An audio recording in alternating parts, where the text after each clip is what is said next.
reemplazaron como si no importara. Hasta que volví. Al principio no fue evidente. De hecho, si alguien me hubiera preguntado en ese momento si algo iba mal, probablemente habría dicho que no. Que eran cosas normales del trabajo. Que todos pasamos por semanas raras. Que no había que exagerar. Eso fue lo primero que hice, minimizarlo. Llevaba años en la empresa. No era el más antiguo, pero tampoco un recién llegado. Conocía los procesos, los tiempos reales detrás de los plazos optimistas, las mañas de cada área y los nombres que había que mencionar en cada reunión para que las cosas avanzaran. Había cometido errores, claro, pero también había arreglado problemas que nadie quería tocar. Por eso, cuando dejaron de copiarme en un correo, no me alarmé. Seguro fue un descuido, pensé. El correo hablaba de una actualización menor en uno de los proyectos que yo coordinaba.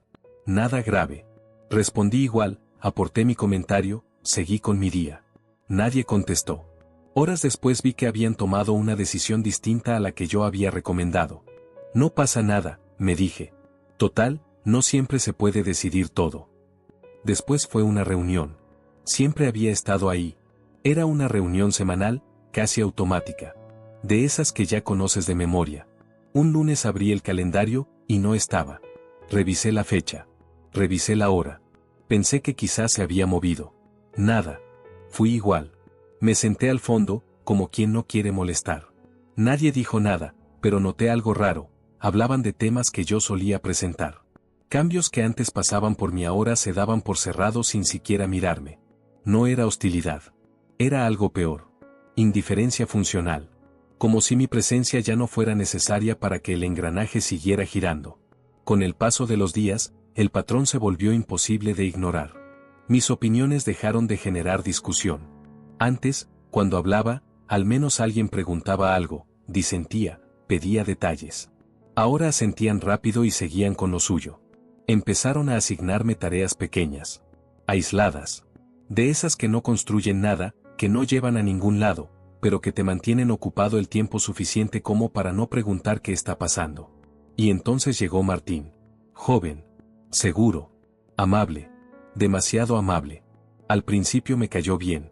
Le expliqué cosas, le pasé documentación, le advertí sobre errores que ya habíamos cometido antes. Me agradecía todo, tomaba notas, sonreía. Hasta que empecé a notar que ya no venía a preguntarme. Venía a informarme. Estamos pensando hacer este cambio, me decía. La dirección lo vio bien. Estamos pensando. ¿Quiénes estamos? Una tarde, casi sin querer, vi una presentación abierta en su pantalla. Mi estructura. Mis ideas. Incluso frases que yo había usado literalmente en reuniones pasadas. Pero mi nombre no estaba en ningún lado. Ese día llegué a casa agotado de una forma distinta. No física. Mental. Como si hubiera pasado horas justificando mi existencia sin decir una sola palabra. Todavía no lo sabía, pero ahí empezó todo. Ahí fue cuando comenzaron a borrarme. No de golpe. No con violencia. Con cuidado. Con método. Como si nunca hubiera importado. Aguantar se había convertido en una costumbre. No fue una decisión consciente, ni un acto heroico. Fue más bien una suma de pequeños autoengaños que repetía cada mañana mientras me preparaba para ir al trabajo. Aguanta un poco más. No está tan mal. En todas las empresas pasa. Peor sería no tener trabajo. Esas frases se volvieron mi mantra.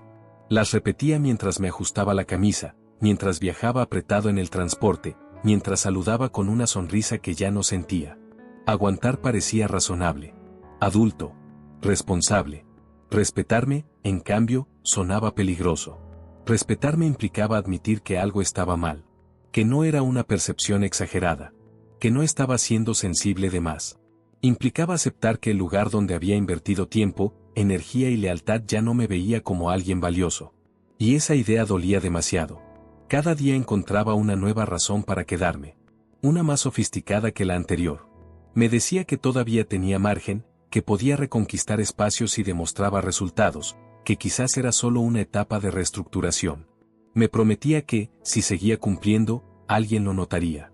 Pero el cuerpo no mentía. Empecé a dormir mal. Me despertaba antes de que sonara el despertador, con una presión en el pecho difícil de explicar.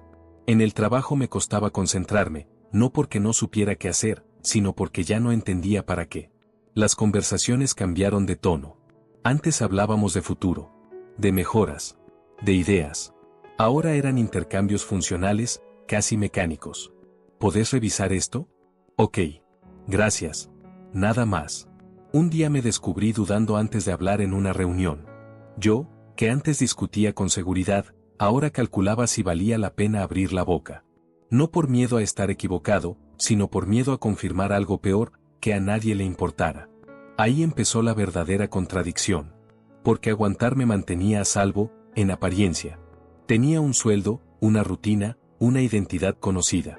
Aguantar era cómodo en su incomodidad. Dolía, pero era un dolor predecible. Respetarme, en cambio, era un salto al vacío. Respetarme significaba preguntarme cosas que había estado evitando. ¿Esto es lo que quiero aceptar como normal?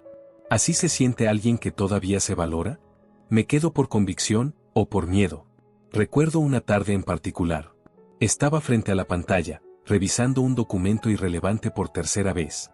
No porque fuera necesario, sino porque no había nada más que hacer. Levanté la vista y vi mi reflejo en el vidrio oscuro del monitor apagado. Me vi cansado, más viejo, encogido. Y pensé algo que me dio vergüenza admitir. Si alguien me tratara así fuera del trabajo, ya me habría ido. ¿Por qué ahí sí lo aceptaba? La respuesta era incómoda, porque irme significaba perder. Y yo no quería perder. No después de todo lo que había dado. No después de haber construido tanto. Pero quedarme también era perder. Solo que de una forma más lenta, más silenciosa, más corrosiva. Empecé a entender que aguantar no siempre es resistencia. A veces es solo miedo disfrazado de paciencia. Y que respetarte no es un acto impulsivo, sino una forma de supervivencia. Todavía no había tomado la decisión. Pero ya no podía engañarme. La contradicción estaba ahí, todos los días, sentada conmigo frente al escritorio. O seguía aguantando y me perdía un poco más. O empezaba a respetarme, aunque doliera. Durante mucho tiempo pensé que el punto de no retorno sería algo evidente. Una discusión fuerte. Un grito. Una humillación pública. Me equivoqué. El verdadero quiebre fue silencioso. Tan silencioso que, de no haber estado atento, podría haberlo dejado pasar como tantas otras cosas. Todo empezó con un correo. Un correo simple, sin dramatismo, enviado a las 9:12 de la mañana. Asunto: reorganización de responsabilidades Proyecto Atlas. El nombre del proyecto ya no me provocaba orgullo. Me provocaba una mezcla de cansancio y anticipación, como cuando sabes que algo va a doler pero igual lo lees. Abrí el mensaje.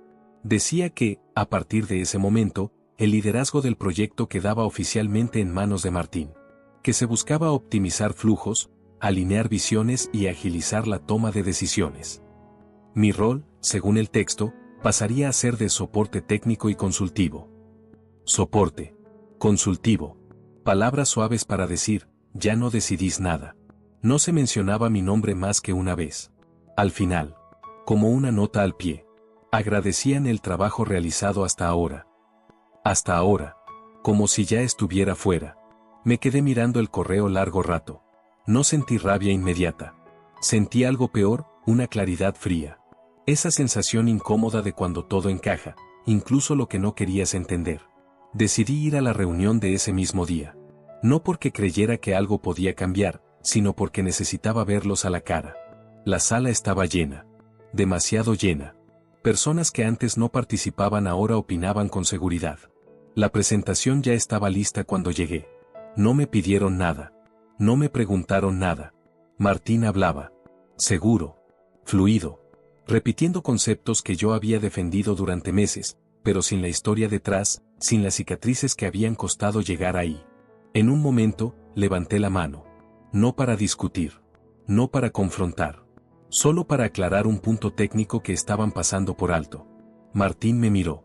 Dudó. Y luego dijo. Después lo vemos. Ahora sigamos. Después. Ese después cayó como una sentencia.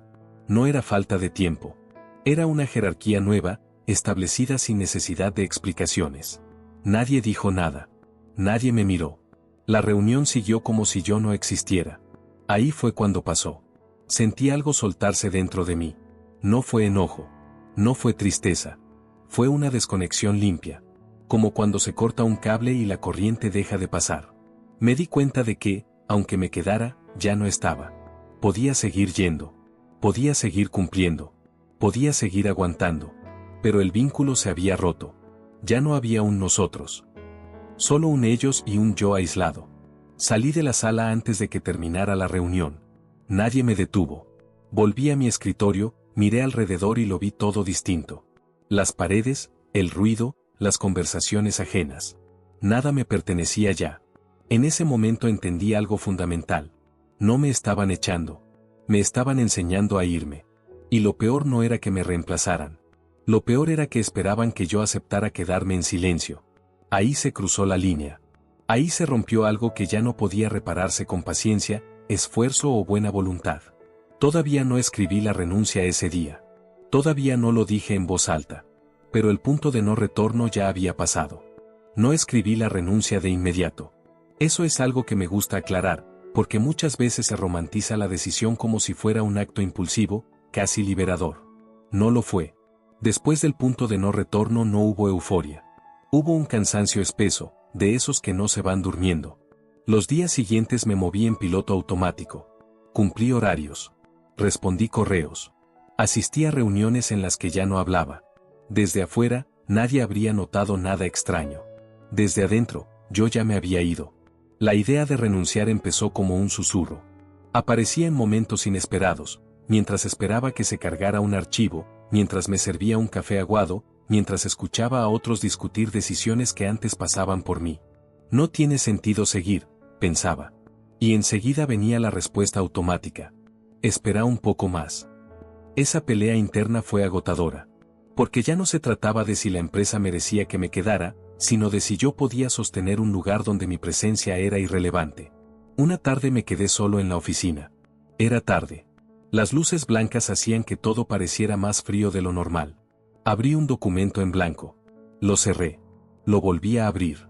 Escribí mi nombre arriba. Lo borré. La renuncia no salía porque no sabía qué tono usar. ¿Formal? ¿Agradecido? ¿Honesto? Tenía tantas cosas que decir, y ninguna parecía importar realmente. Al final, escribí lo mínimo. Lo justo. Lo necesario. No expliqué. No reclamé. No acusé. Cada palabra de más me parecía un intento inútil de ser entendido por un lugar que ya había decidido no escucharme. Cuando terminé, releí el texto varias veces. No para corregirlo, sino para convencerme de que era real. Que no estaba exagerando. Que no estaba siendo débil. Imprimí la hoja y la doblé con cuidado, como si ese gesto pudiera darle peso a lo que estaba haciendo. Al día siguiente la entregué. No hubo sorpresa.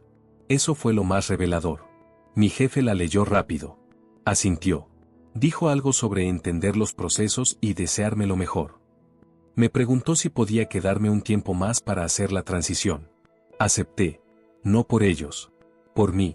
Para irme sin pendientes. Y entonces empezó el vacío. Un vacío raro, incómodo, casi ofensivo. Nadie preguntó por qué me iba. Nadie quiso saber qué había pasado. Nadie intentó retenerme. El sistema absorbió mi salida con una facilidad brutal. Mis tareas se redistribuyeron en una tarde. Mi silla quedó vacía. Mi nombre dejó de aparecer. Lo que más dolió no fue la indiferencia explícita, sino la normalidad con la que todo siguió. Como si mi ausencia no alterara nada. Como si todo lo que había hecho fuera fácilmente reemplazable. Los últimos días fueron los más largos. Me despedí de personas que no sabían qué decir. Recibí frases hechas. Apretón de manos. Sonrisas tensas. El último día apagué la computadora, guardé mis cosas en una caja pequeña y miré el escritorio vacío. No sentí alivio. Sentí vértigo. Salir de ahí fue como quedar suspendido en el aire. Ya no pertenecía, pero tampoco sabía todavía a dónde iba. Ese fue el vacío posterior. No solo el del trabajo, sino el de identidad. El de preguntarte quién sos cuando el lugar que te definía deja de hacerlo. Me fui sin ruido. Sin escena. Sin aplausos. Pero con algo claro, ya no estaba dispuesto a desaparecer en silencio otra vez. Los primeros días después de irme no se sintieron como libertad. Se sintieron como desorientación. Me despertaba temprano, por costumbre, y durante unos segundos no recordaba que ya no tenía que ir a ningún lado. Ese instante, justo antes de que la realidad se acomodara, era extraño. No era alivio ni angustia. Era vacío puro. Después venía la pregunta inevitable. ¿Y ahora qué? Había fantaseado muchas veces con ese momento. Con el descanso, con el tiempo libre, con la posibilidad de respirar sin sentirme observado o minimizado. Pero cuando llegó, no vino acompañado de certezas. Vino con dudas. Dudas sobre mí. Sobre mis decisiones. Sobre si había hecho lo correcto. Porque una cosa es saber que un lugar ya no te quiere, y otra muy distinta es aceptar que decidiste irte igual, sin garantías de nada. Durante un tiempo evité pensar en el futuro. Me concentré en lo inmediato. En ordenar papeles. En actualizar el currículum. En hacer cosas simples que había postergado. Caminar. Dormir mejor. Comer sin apuro. Pero incluso en esos momentos tranquilos, la cabeza no se callaba. A veces me preguntaba si no había sido demasiado orgulloso. Si no podría haber aguantado un poco más. Si no había confundido dignidad con susceptibilidad. Otras veces, la bronca volvía con fuerza. Recordaba escenas, frases, silencios. Pensaba en todo lo que no dije. En todo lo que permití. Ese vaivén fue parte de la reconstrucción. Porque reconstruirte no es volverte más fuerte de golpe. Es desarmarte con honestidad. Ver qué partes tuyas se quedaron en ese lugar y decidir cuáles vale la pena recuperar. Con el paso de las semanas, algo empezó a cambiar. De forma lenta, casi imperceptible. Empecé a recordar quién era antes de reducirme para encajar. Antes de medir cada palabra. Antes de dudar de mi propio criterio solo porque había dejado de ser validado. Volví a interesarme por aprender. No por obligación, sino por curiosidad. Leí. Tomé notas. Pensé ideas sin preguntarme si alguien las aprobaría. También empecé a hablar con otras personas. Colegas de otros trabajos. Amigos que habían pasado por algo parecido. Y en esas conversaciones apareció una verdad incómoda pero liberadora: no era el único. Lo que me había pasado no era un caso aislado ni una falla personal. Era un sistema que mastica y reemplaza sin mirar atrás. Eso no me convirtió en víctima. Me devolvió perspectiva. De a poco, recuperé algo que había perdido sin darme cuenta: confianza. No la arrogante. La silenciosa. La que no necesita demostrarse todo el tiempo. Ya no buscaba volver por revancha. Ya no necesitaba probar nada. Lo que estaba creciendo en mí era distinto, una versión más clara, más firme, menos dispuesta a desaparecer para que otros se sientan cómodos. Todavía no sabía que iba a volver. Ni cómo. Ni cuándo. Pero el tiempo fuera estaba haciendo su trabajo. Me estaba reconstruyendo desde un lugar que nadie podía quitarme. El reencuentro no empezó con una llamada directa. Empezó con un nombre que apareció en mi teléfono una tarde cualquiera, cuando ya no esperaba nada de ese mundo. No era mi exjefe. No era Martín. Era alguien de un área paralela, alguien con quien siempre había tenido una relación cordial, casi lateral. El mensaje era breve, casi casual. Hola, ¿tenés un momento para charlar? Apareció algo y pensé en vos. Lo leí varias veces antes de responder. No sentí ansiedad. Eso fue lo primero que noté. Antes, un mensaje así me habría acelerado el pulso. Habría querido saber todo, enseguida. Ahora no. Respondí que sí. Sin apuro. Sin expectativas. Nos encontramos en un café cerca de la oficina. Un lugar neutro. Territorio de nadie. Cuando entré, reconocí gestos, tonos, esa forma particular que tienen las personas de ese entorno de hablar sin decir demasiado. Me contó que el proyecto estaba teniendo problemas. Que algunas decisiones no habían salido como se esperaba. Que había desgaste. Fricciones. Silencios incómodos. No lo dijo explícitamente, pero lo entendí igual: no estaba funcionando. Yo escuché. Hice preguntas. No ofrecí soluciones de inmediato. No por estrategia, sino porque ya no sentía la necesidad de demostrar nada. En un momento me miró y dijo: nos dimos cuenta de que muchas cosas que vos sostenías no eran tan fáciles de reemplazar. No sentí satisfacción. Sentí distancia. Porque esa frase, en otro tiempo, me habría devuelto algo que había perdido. Ahora solo confirmaba algo que ya sabía.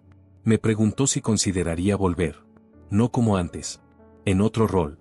Con más autonomía. Con condiciones distintas. Ahí apareció el contraste. Antes, yo habría dicho que sí sin pensar. Habría agradecido la oportunidad. Habría intentado encajar de nuevo. Esta vez, no. Le dije que necesitaba pensarlo. No como una postura negociadora, sino como una realidad. Yo ya no estaba esperando ser elegido. Estaba evaluando. Los días siguientes pensé mucho. No solo en la empresa, sino en mí. En quién había sido ahí y en quién era ahora. Me pregunté si podía volver sin perder lo que había reconstruido. Cuando finalmente acepté la reunión formal, entré al edificio con otra energía. Las paredes eran las mismas. Los pasillos también. Pero yo no. Noté miradas distintas. Un respeto nuevo. No admiración. Precaución. Martín estaba ahí. Me saludó con una sonrisa tensa. Yo respondí con educación. Nada más. La conversación fue directa. Hablamos de responsabilidades, límites, expectativas. Yo puse condiciones claras. No como amenaza. Como marco. Y lo más importante, estaba dispuesto a levantarme si no se respetaban. Eso lo cambiaba todo. Salí de esa reunión sabiendo algo con certeza. Aunque volviera a ese mundo, ya no dependía de él. No necesitaba su validación para sentirme completo. El reencuentro no fue un ajuste de cuentas. Fue una confirmación. Ellos me veían distinto porque yo me veía distinto. Y eso, más que cualquier cargo o título, era el verdadero regreso. La confrontación no estaba en mis planes. No entré ese día pensando que iba a decir nada. De hecho, si soy honesto, una parte de mí prefería que no sucediera. Porque confrontar implica exponerse, y yo ya había pasado por eso. Pero hay momentos en los que el silencio deja de ser una opción digna. Fue después de una reunión larga, tensa, llena de palabras medidas. De esas donde nadie dice exactamente lo que piensa, pero todos entienden que algo está en juego. Mi exjefe me pidió que me quedara un minuto más. Cerró la puerta. Se apoyó en la mesa. Suspiró. Me alegra que estés de vuelta, dijo. Las cosas no salieron como esperábamos cuando te fuiste. No había disculpa en su tono. Solo constatación. Yo asentí. Esperé. Creo que todos aprendimos algo, agregó. Vos también, supongo. Ahí sentí el impulso. Esa vieja reacción automática de asentir, de dejar pasar, de no incomodar. La reconocí al instante, y la dejé ir. No, dije, con calma. Yo no aprendí lo mismo que ustedes. Me miró, sorprendido. No estaba acostumbrado a que lo interrumpieran. Cuando me fui, continué, no fue porque no pudiera adaptarme. Fue porque dejaron de tratarme como alguien que importaba. Y nadie dijo nada. El silencio se volvió denso. No fue personal, respondió, casi por reflejo. Ahí fue cuando entendí que esta conversación no era para convencerlo. Era para cerrarla. Eso es lo que más daño hizo, dije. Que no fuera personal. Que fuera tan fácil. No levanté la voz. No lo acusé. No necesitaba hacerlo. La verdad dicha sin rabia pesa más. Le hablé de la invisibilidad.